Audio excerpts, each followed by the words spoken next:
प्यारे साथियों नमस्कार, जय हिंद। कैसे हैं आप सभी लोग? उम्मीद करते हैं आप सभी लोग बहुत अच्छे होंगे, शानदार होंगे और जबरदस्त होंगे और आप सबकी पढ़ाई बहुत अच्छी चल रही होगी। जैसा कि आप सभी लोग जान रहे हैं, इस समय हमारा चल रहा है मगध साम्राज्य। मगध साम्राज्य के अंदर हमने कई वंश पढ़े, जैसे कि हमारा चल रहा है मौर्य साम्राज्य, मौर्य वंश चल रहा है। जिसके बाद हम पढ़ेंगे शुंग वंश। तो आज हमारा मौर्य साम्राज्य में हमने चंद्रगुप्त मौर्य के बारे में पढ़े और अच्छे समझे। आज उनके बेटे के बारे में पढ़ेंगे बिंदुसार, बिंदुसार के बाद सम्राट अशोक के बारे में पढ़ेंगे। तो आप सभी से रिक्वेस्ट है मेरे भाई कि आप सभी लोग साथ साथ रिवीजन करिए, ठीक है? और उसके बाद में साथ में पीवाईक्यू लगाइए, क्योंकि अगर आप पीवाईक्यू लगाएंगे तो कभी आप भूलेंगे नहीं, ठीक है ना? तो आज हमारा चैप्टर है बिंदुसार। बिंदुसार के बारे में पढ़ेंगे आज हम। इसमें मुख्य मुख्य पॉइंट पढ़ेंगे जो एग्जाम के लिए बेनिफिट रहेगा आप सभी के लिए। तो हमारा है आज बिंदुसार। बिंदुसार, इसके समय भी प्रधानमंत्री चाणक्य जी थे, ठीक है? लिखेंगे सबसे पहले पॉइंट हमारा क्या है।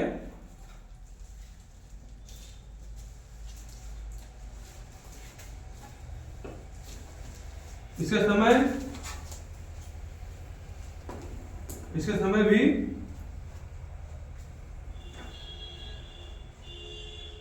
प्रधानमंत्री चाणक्य थे।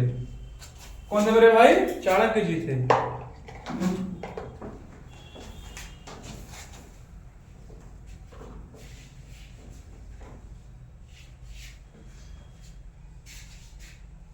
ठीक है मेरे भाई। और इसके बाद में लिखेंगे चंद्रगुप्त मौर्य के बाद बिंदुसार 298 ईसा पूर्व मगध की गद्दी पर बैठा। के बाद लिखेंगे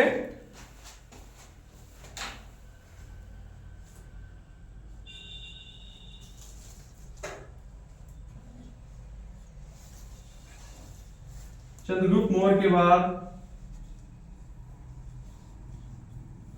इसका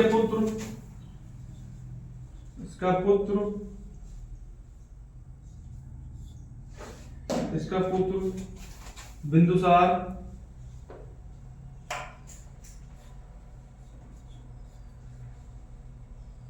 बिंदुसार 298 ईसा पूर्व मगध की गद्दी पर बैठा।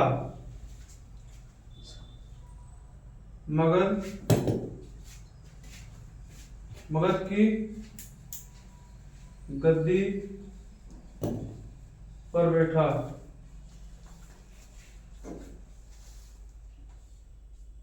ठीक मेरे भाई।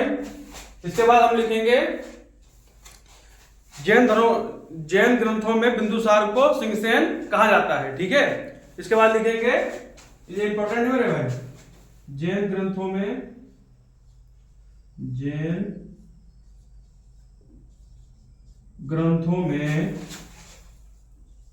बिंदुसार को सिंहसेन कहा जाता है। क्या कहा जाता है मेरे भाई? सिंहसेन। ठीक है मेरे भाई, ये इंपॉर्टेंट है मेरे दोस्त।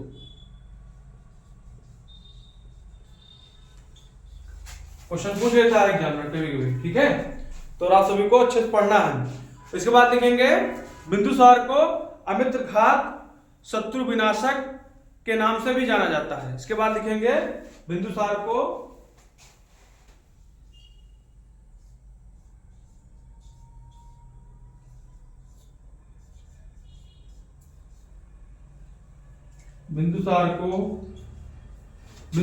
मेरे भाई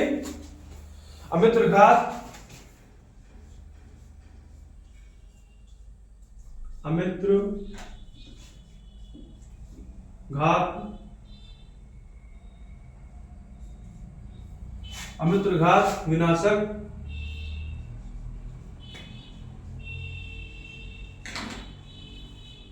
के नाम से जाना जाता है।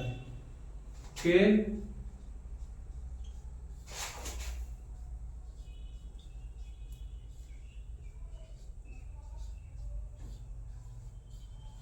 है मेरे भाई।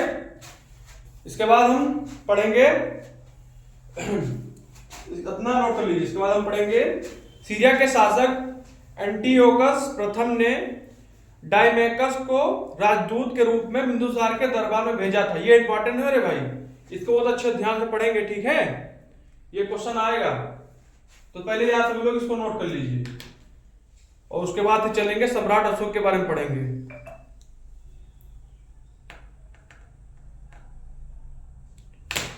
चलिए हम इसे इरेज कर लेते हैं।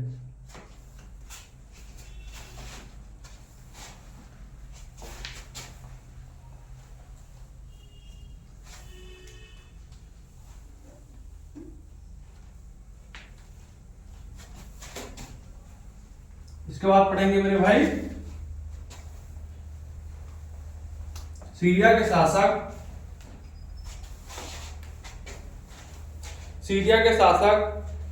एंटियोकस लिखेंगे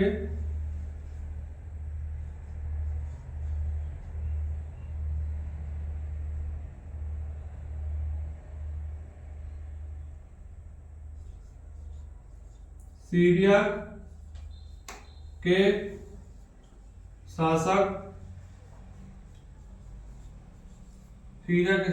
एंटियोकस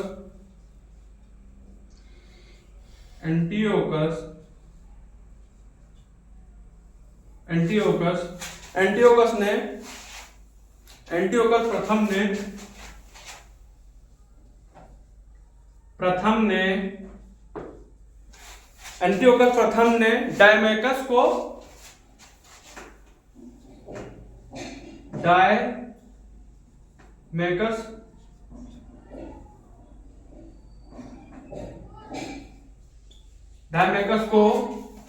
डायमेकस को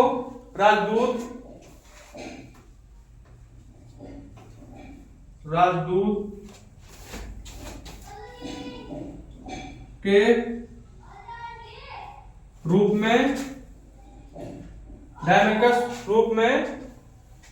डायमेकस को राजदूत के रूप में बिंदुसार के दरबार में भेजा था।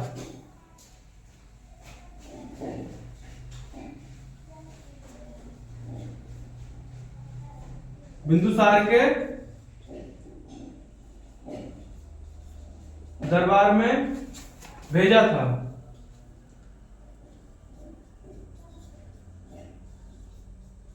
ठीक है भाई, इतना नोट कर लीजिए।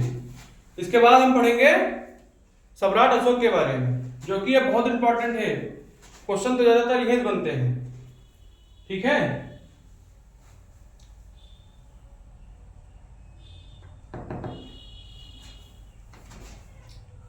चलिए हम ऐसी उम्मीद करते हैं आप लोग नोट कर लिए होंगे। इसके बाद हम पढ़ेंगे सम्राट अशोक के बारे में, जो कि सम्राट अशोक के पिता बिंदुसार था और बिंदुसार ने अपना उत्तराधिकारी सुसीम को बनाया था, ठीक है।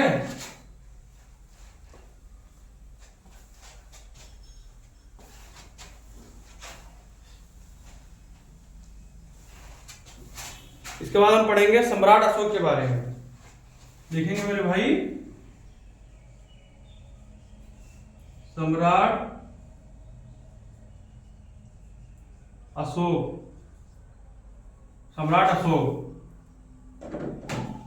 ठीक है मेरे भाई। इनका कार्यकाल 269 बीसी से 269 मेरे भाई 232 बीसी तक है। 232 बीसी तक, ठीक है। और इनका जन्म 300 बीसी में हुआ था। इनका जन्म लिखेंगे जन्म 304 मेरे भाई 304 बीसी में हुआ था, ठीक है। और इनकी माता का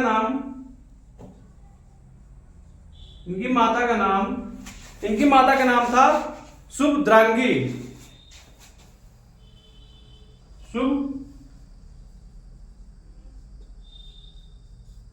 शुभद्रांगी। इनके पिता का नाम अभी तो हमने बताया था कि बिंदुसार था। बिंदुसार। ठीक है मेरे भाई।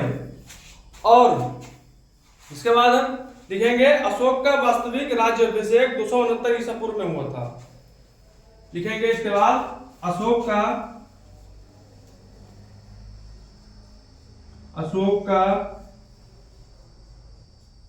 राज्याभिषेक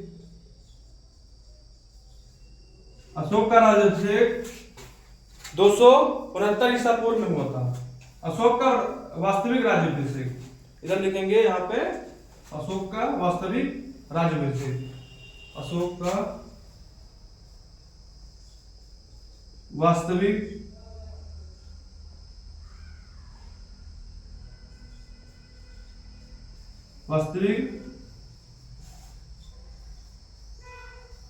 राज्याभिषेक 269 ईस्वी में हुआ था,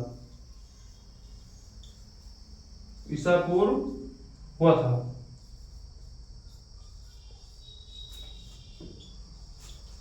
ठीक है मेरे भाई। और इसके बाद में लिखेंगे अशोक के प्रधानमंत्री का नाम क्या था? राधागुप्त था। क्या मेरे था मेरे भाई? अशोक के प्रधानमंत्री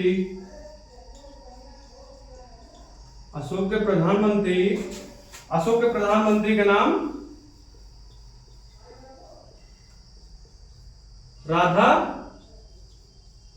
गुप्त था। ठीक है मेरे भाई, इतना नोट कर लीजिए, ये इंपॉर्टेंट है मेरे भाई।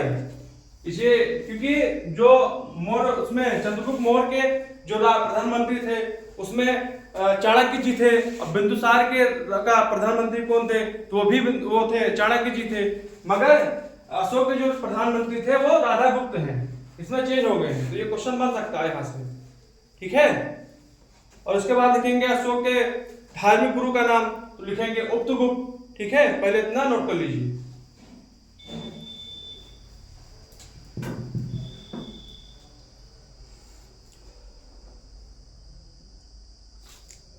तो हम ऐसे उम्मीद करते हैं आप सब लोग इसे नोट कर लिए होंगे। तो चलिए हम इसके बाद में कुछ इंपॉर्टेंट फैक्ट लिखेंगे अशोक के बारे में, और वहां से क्वेश्चन बन जाते हैं, सीधे सीधे क्वेश्चन बनते हैं वहां से मेरे भाई।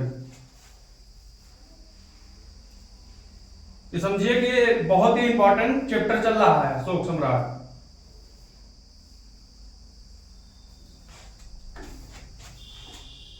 फिर इनके बारे में लिखेंगे अशोक के धार्मिक गुरु, लिखेंगे मेरे भाई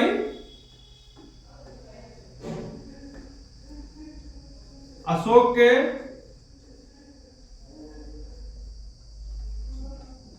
धार्मिक गुरु कौन थे मेरे भाई? कौन थे मेरे भाई? उपतुगुप्त थे। उपतुगुप्त। ठीक है, ये इंपॉर्टेंट ये भी। ठीक है। और उसके बाद में लिखेंगे अशोक के उसके अभिलेखों में सामान्यतः देवनाम प्रियदर्शी के नाम से उल्लेख है। ठीक है। इसके बाद लिखेंगे अशोक के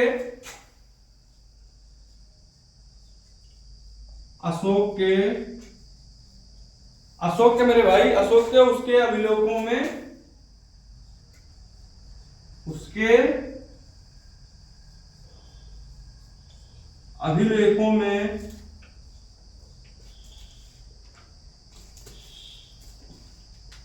अशोक के उसके अभिलेखों में समानता देवनाम प्रियदर्शी से उल्लेख है।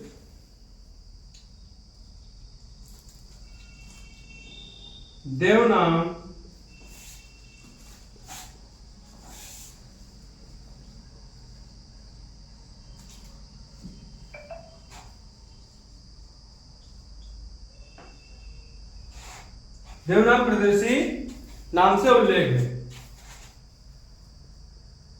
नाम से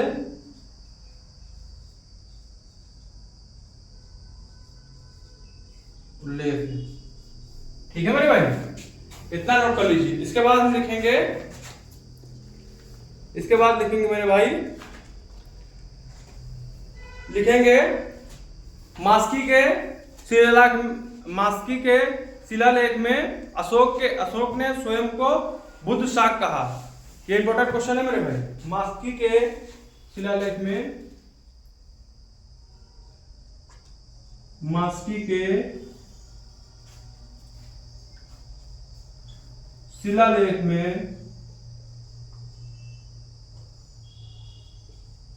मास्की के शिलालेख में अशोक ने स्वयं को,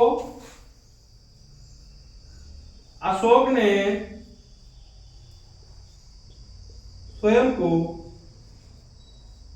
स्वयं को बुद्ध शाक कहा। क्या कहा मेरे भाई? बुद्ध शाक कहा। इतना सुन में आया मेरे भाई? ठीक है, ये इंपॉर्टेंट क्वेश्चन है, यहां क्वेश्चन बनते हैं मेरे भाई, ये आ चुका है। ठीक है, और जो भी हम करा रहे हैं मेरे भाई, इंपॉर्टेंट फैक्ट ही करा रहे हैं, हम ज्यादा डीप नहीं जा रहे हैं। डीप जाने से कोई मतलब नहीं, एग्जाम के लेवल से ही पढ़ाएंगे। ठीक है, जितना एग्जाम के लेवल उतने हिसाब से हम पढ़ाएंगे। ठीक है, तो उसके बाद हम लिखेंगे पुराणों में अशोक को अशोकवर्धन तथा दीपवंश में करमौली कहा गया है। पहले इतना नोट कर लीजिए, इसके बाद लिखेंगे। और जो पढ़ा रहे मेरे भाई सब इंपॉर्टेंट फैक्ट है, ये एग्जाम के आने लायक हैं। सारे क्वेश्चन यही से बनेंगे, इसमें हिस्ट्री में यहां से क्वेश्चन जा नहीं सकते कहीं। ठीक है, सारे क्वेश्चन यही से बनेंगे। और आप सभी लोग अच्छे से पढ़िए और हमारे आर्मी डिफेंस फैक्ट्री चैनल को सब्सक्राइब करिए, शेयर करिए और लाइक करिए। और हमारे आपके जो दोस्त हैं उन भाइयों को शेयर करिए ताकि उन लोग भी पढ़ सके। ठीक है, उसके बाद हम जब हमारा जब सिलेबस कंप्लीट हो जाएगा, स्टैटिक जीके भी कंप्लीट हो जाएगा, उसके बाद हम प्रैक्टिस सेट लाएंगे। कुछ नया सोच रहे हैं आप सभी के लिए। ठीक है, और अच्छे अंदाज में चलेंगे उसमें। तो हमारा जो चल रहा है इसे अच्छे से कवर करेंगे।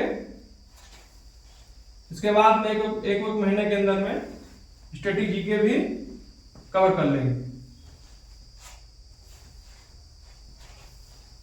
तो जितना पढ़ा रहे उतना पढ़ लीजिए, बस इतना सफिशिएंट है।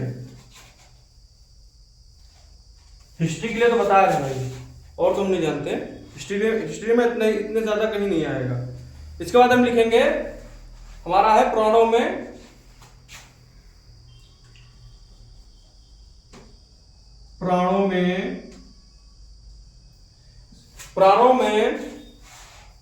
अशोक को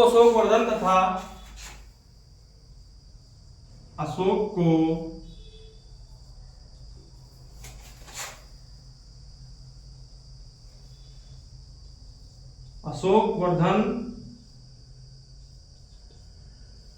तथा अशोकवर्धन तथा दीपवंश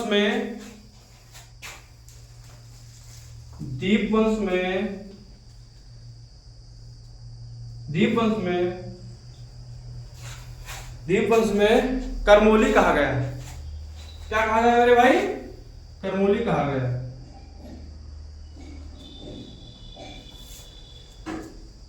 कहा गया है। ठीक है, और उसके बाद में लिखेंगे अशोक के जो अभिलेख है, अशोक के अभिलेखों को सर्वप्रथम जेम्स प्रिंसेस ने 1837 में पढ़ा था। ये इंपॉर्टेंट है, इसे लिखेंगे अशोक के अशोक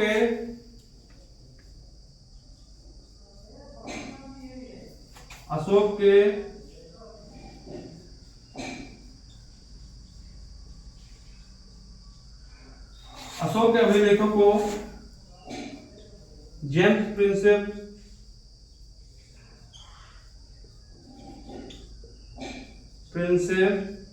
ने 1837 में पढ़ा था। ठीक है, ये इंपॉर्टेंट है, यहां से ये क्वेश्चन बनता है। ठीक, और उसके बाद में पढ़ेंगे अशोक ने अपने राजाभिषेक के 8वें वर्ष लगभग 261 ईसा पूर्व में कलिंग पर आक्रमण किया था। ठीक है, इसे नोट कर लीजिए। इसके बाद हम लिखाएंगे, ये इंपॉर्टेंट है मेरे भाई, जो फैक्ट लिखाने जा रहे हैं ये भी इंपॉर्टेंट है। लगभग सारे जो फैक्ट जितने लिखा रहे हैं सारे इंपॉर्टेंट हैं, बट यहाँ से क्वेश्चन तो लगभग बनता ही बनता है आक्रमण के बारे में।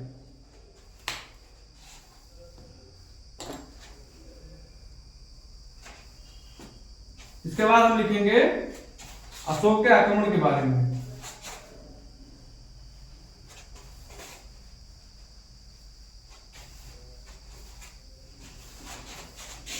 इसके बाद है मेरे भाई, इसके बाद है अशोक ने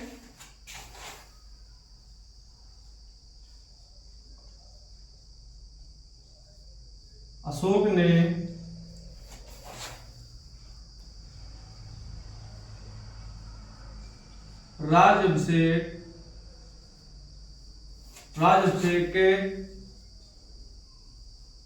8वें वर्ष मेरे भाई, 8वें वर्ष लगभग 261 ईसा पूर्व,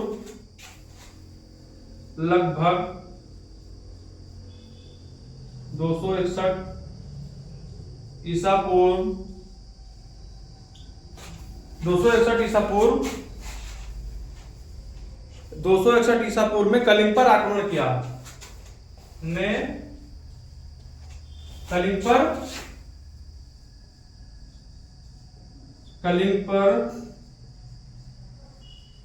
आक्रमण किया।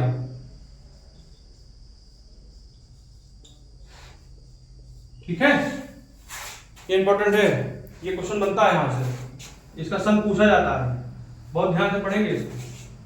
ठीक है, इसके बाद में लिखेंगे कलिंग पर आक्रमण के समय कलिंग की राजधानी क्या थी, तो कहेंगे तोसली थी। ठीक है मेरे भाई, कलिंग की राजधानी क्या थी मेरे भाई, लिखेंगे पॉइंट है कलिंग पर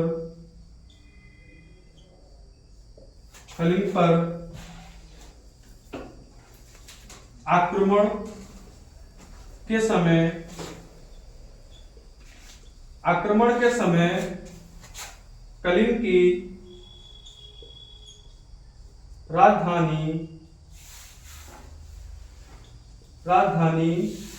राजधानी क्या थी मेरे भाई, राजधानी थी तोसली।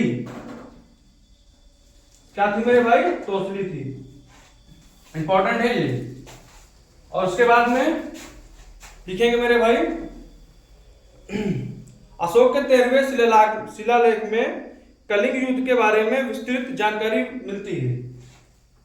लिखेंगे अशोक के 13वें शिलालेख में, अशोक के 13वें शिलालेख में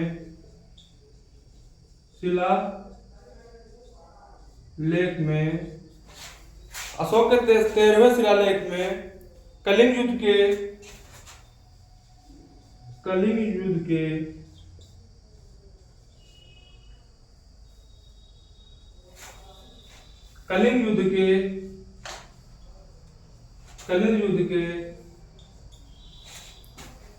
बारे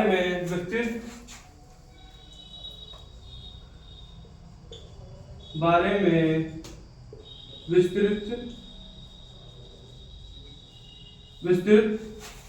विस्तृत जानकारी मिलती है।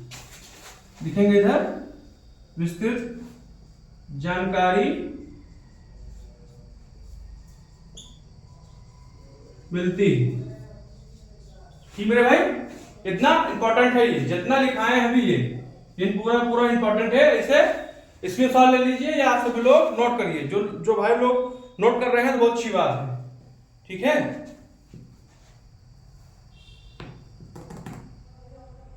इसके बाद लिखेंगे अशोक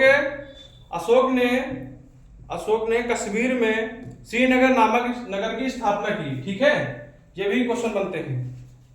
जितना भी पढ़ा रहे हैं इतना पढ़ लीजिए, समझिए कि पूरा आपका हिस्ट्री क्लियर है। ठीक है, सारे जितने भी पढ़ा रहे हैं सब, इसमें जितने फैक्ट हैं सब इंपॉर्टेंट ही हैं, हवा में नहीं लेना है कि ऐसे पढ़ लें। आप सभी लोग अच्छे से पढ़िए, अपने माँ बाप का सपना पूरा करिए।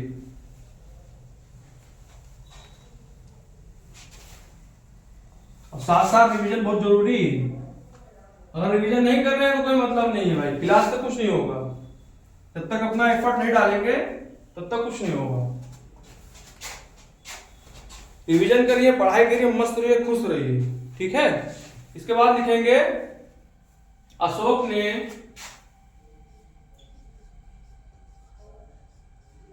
ने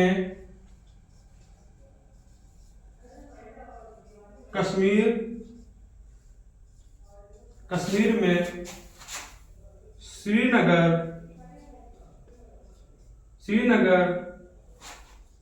नामक नगर की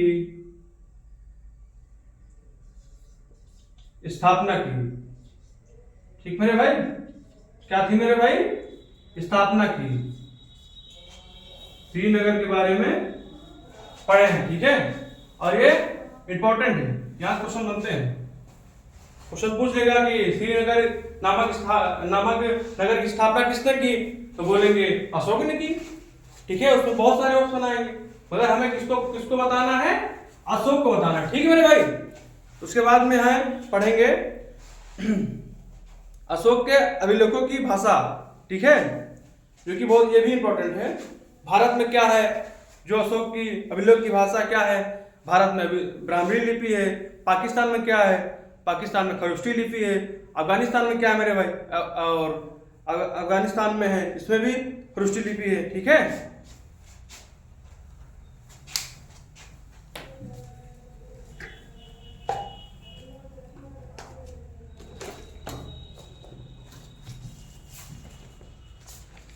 इतना नोट कर लीजिए, 2 मिनट।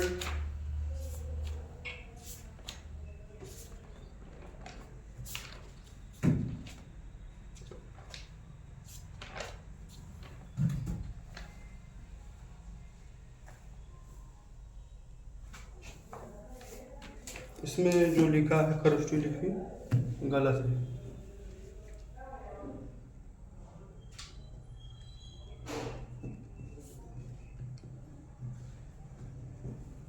क्लियर है?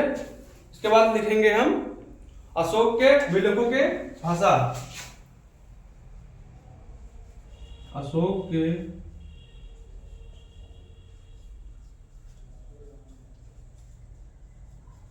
लेखों की भाषा,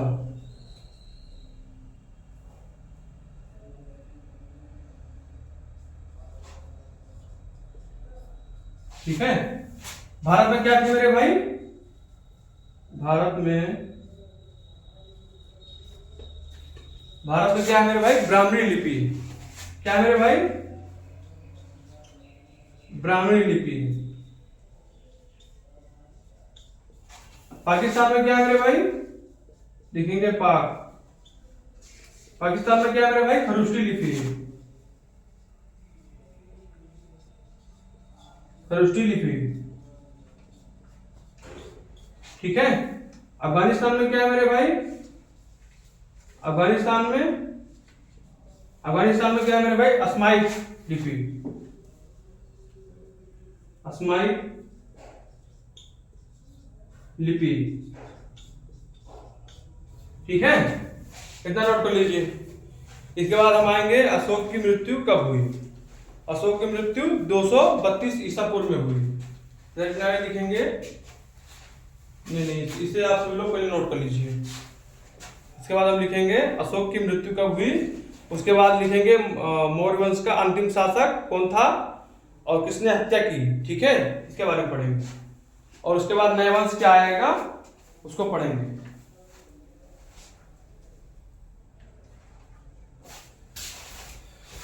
चलिए हम इसे इरेज कर लेते हैं।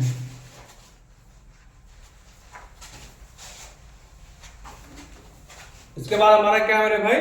अशोक की मृत्यु, अशोक की मृत्यु 232 ईसा पूर्व। और उसके बाद लिखेंगे मौर्य वंश का अंतिम शासक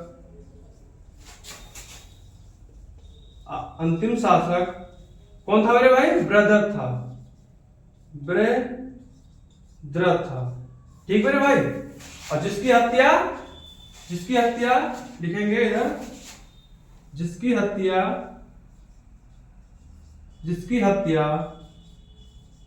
इसका सेनापति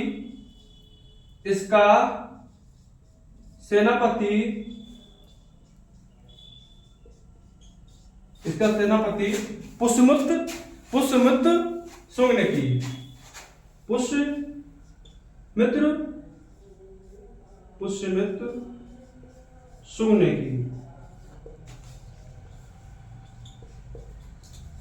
ने की। इसके बाद एक नया वंश की स्थापना की। एक नए वंश की स्थापना। कौन सा वंश था मेरे भाई? स्थापना।